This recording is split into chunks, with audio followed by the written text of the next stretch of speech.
लगभग 9800 साल पहले, जब दुनिया अभी मॉडर्न सिविलाइजेशन से बहुत दूर थी, तब इंसान जमीन पर अपने नए निशान छोड़ रहा था। तब यूरेशिया के एक हिस्से में एक बड़ी नदी के किनारे कुछ प्राचीन लोगों ने कुछ ऐसा किया जिसे हम आज ह्यूमन इनोवेशन का पहला आर्किटेक्चरल मिरेकल कहते हैं, the first river bank shelter. उस दौर में न शहर थे, न लिखने की भाषा, न टूल्स, बस नेचर और सर्वाइवल का खेल चल रहा था।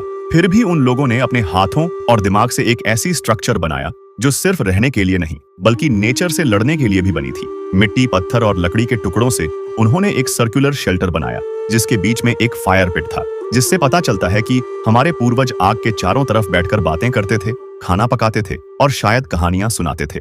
इस डिस्कवरी ने ह्यूमन हिस्ट्री की सोच ही बदल दी।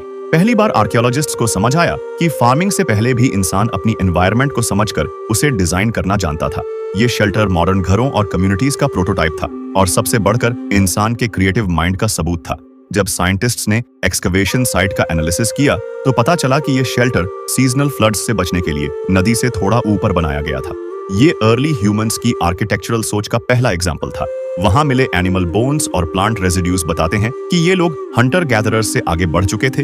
वे एनवायरनमेंट के रिसोर्सेज को समझकर सीजनल फूड स्टोरेज करने लगे थे, यानी उन्होंने अपनी जिंदगी के लिए एक प्रेडिक्टेबल सिस्टम बना लिया था।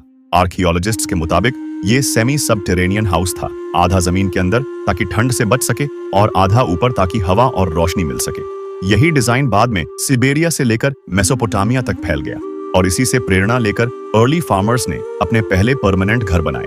उनके पास न मेटल था, न एडवांस्ड टूल्स, लेकिन था ऑब्जर्वेशन और इंस्टिंक्ट, और इसी इंस्टिंक्ट ने ह्यूमन सिविलाइजेशन को आगे बढ़ाया। ये शेल्टर सिर्फ एक घर नहीं था, बल्कि स्टेबिलिटी का कॉन्सेप्ट था। इससे पहले इंसान सीजन के साथ मूव करता था, पर इस शेल्टर के बाद पहली बार उसने एक जगह रहना सीखा। उन्होंने नदी के किनारे जगह चुनी क्योंकि वहां पानी का सोर्स, फिशिंग, फर्टाइल सॉइल और सेफ्टी थी। ये वही समय था जब ग्लेशियर्स पिघल रहे थे और रिवर्स अपने परमानेंट पाथ्स बना रही थी। क्लाइमेट बदल रहा था और इंसान फ्लड्स, वेदर और वाइल्ड एनिमल्स जैसे नए चैलेंजेस का सामना कर रहा था। तब उन्होंने शेल्टर के आसपास लॉग्स और स्टोन्स की बाउंड्री वॉल जैसी डिफेंसिव पैटर्न्स बनाई।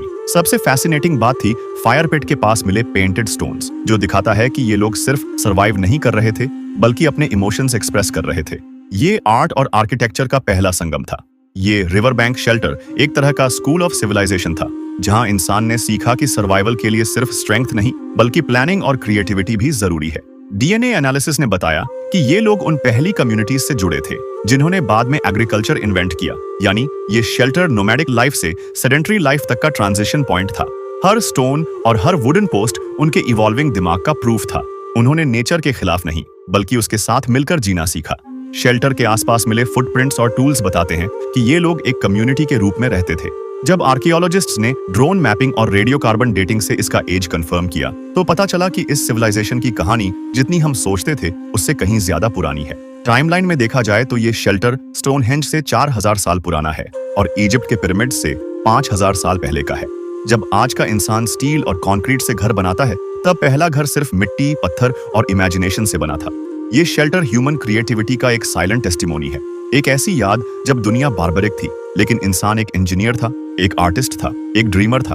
हर बार जब हम अपने घर के अंदर सुरक्षित महसूस करते हैं, तो कहीं ना कहीं हम उन प्राचीन बिल्डर्स का कर्ज चुकाते हैं जिन्होंने पहली बार नदी के किनारे अपना घर बनाया था और कहा था, ये मेरी जगह है। वो रिवर बैंक शेल्टर आज भी आर्कियोलॉजिस्ट्स के लिए एक मिस्ट्री है।